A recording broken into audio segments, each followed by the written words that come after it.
नमस्कार दोस्तों, स्वागत है आपका ज्ञान भक्ति चैनल में। दोस्तों, आज के वीडियो में हम आपको केदारनाथ ज्योतिर्लिंग के बारे में बताएंगे। केदारनाथ ज्योतिर्लिंग कैसे प्रकट हुआ और इसकी नींव किसने रखी थी।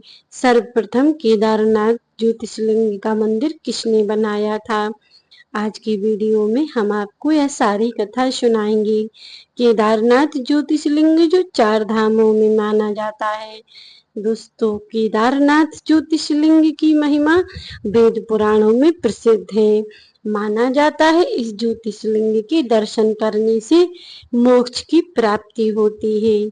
इसीलिए इस ज्योतिर्लिंग के दर्शन करने दूर दूर से श्रद्धालु आते हैं और अपनी जान की बाजी लगाकर भी केदारनाथ ज्योतिर्लिंग के दर्शन करते हैं।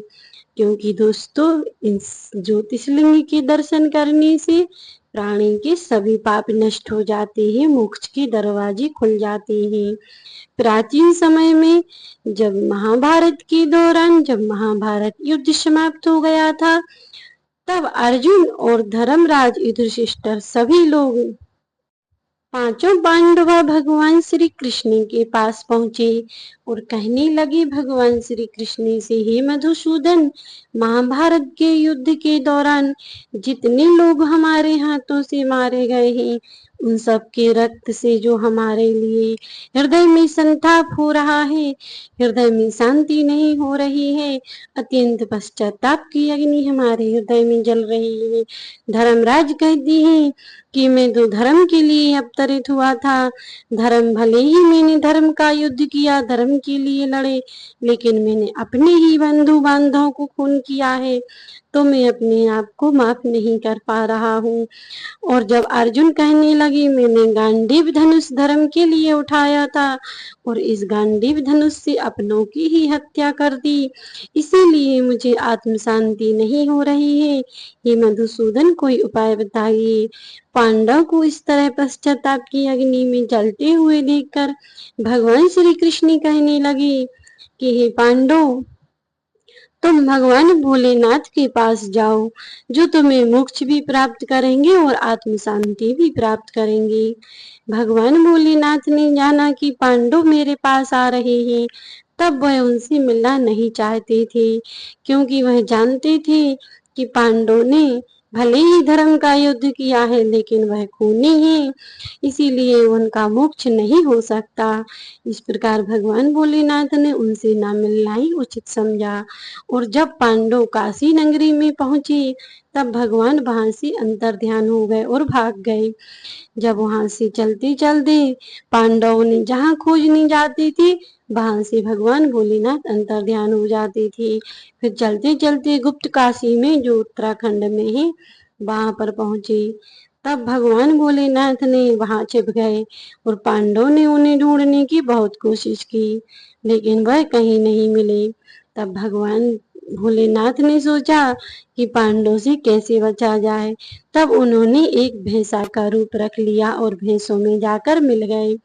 पांडवों ने देखा कि यहाँ तो कहीं भी महादेव नहीं निकले और वह रास्ते रोककर खड़े हो गए।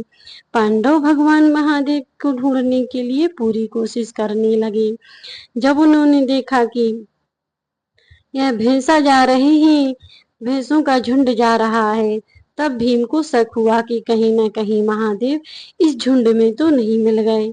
और उन्होंने एक युक्ति लगाई कि दोनों पर्वतों पर अपने दोनों पैर रख लिए और उन्होंने कहा कि जो यहाँ से भैंसों की टोली निकलेगी, मैं सभी की जांच करूंगा और कोई भी मेरी बिना इजाजत के यहाँ से नहीं निकल सकता। ऐसा कहकर भीम ने एक एक करके सबकी जांच शुरू कर दी। कुछ ही देर में सारी भैंसों की टोली वहां से निकल गई और फिर एक अद्भुत भैंसा वहां से निकला, जिसे देखकर भीम हैरान हो गए, क्योंकि वह अद्भुत और अलौकिक था। वह उसका तेज निखर रहा था, उसकी आंखें चमक रही थीं। तब भीम समझ गए कि यह कोई साधारण पशु नहीं है, यह सोचकर उन्होंने उन भैंसे के रूप में जो महादेव जी थे उन्हें पकड़ लिया। यह देखकर महादेव जी अपने आप को छुड़ाने लगे और उन्होंने अपना सिर पत्थर में फंसा लिया। पत्थर में सिर रखने के बाद वह सिर उनका कट गया और जो सिर वहां पर गिरा था वह पशुपतिनाथ ज्योतिषलिंग बन गया और जो धड़ बचा था वह केदारनाथ ज्योतिषलिंग बन गया। आज भी केदारनाथ ज्योतिषलिंग एक भैंसे के पेट के रूप में पूजा जाता है। और फिर महादेव जी उस ज्योतिषलिंग से प्रकट हुए और पांडवों को क्षमा कर दिया और उन्होंने कहा कि जो इस ज्योतिषलिंग की पूजा करेगा, दर्शन करेगा, उसको मोक्ष प्राप्त होगा। और तुम लोगों ने जो मेरा यह ज्योतिषलिंग स्थापित किया है, इस कारण तुम्हें भी मोक्ष प्राप्त हो जाएगा। ऐसा कहकर भगवान भोलेनाथ वहां से चले गए। पांडवों ने ही केदारनाथ मंदिर का निर्माण किया था और ज्योतिषलिंग का पूजन वहीं पर किया था। केदारनाथ ज्योतिषलिंग वहां स्थापित किया था। तो इस प्रकार पांडवों ने अपनी मोक्ष प्राप्ति के लिए केदारनाथ ज्योतिषलिंग की स्थापना की थी और केदारनाथ मंदिर का निर्माण भी पांडवों ने ही किया था। दोस्तों, केदारनाथ मंदिर में अनेकों रहस्य छुपे हुए हैं। भगवान महादेव के चमत्कार यहाँ होते रहते हैं। कई दर्शकों को भगवान महादेव के चमत्कार, कई भक्तों को वहाँ देखने को मिले ही। जब 2013 में वहां पर आपदा आई थी, बाढ़ आई थी, तब भगवान महादेव ने वहां पर कई चमत्कार किए थे।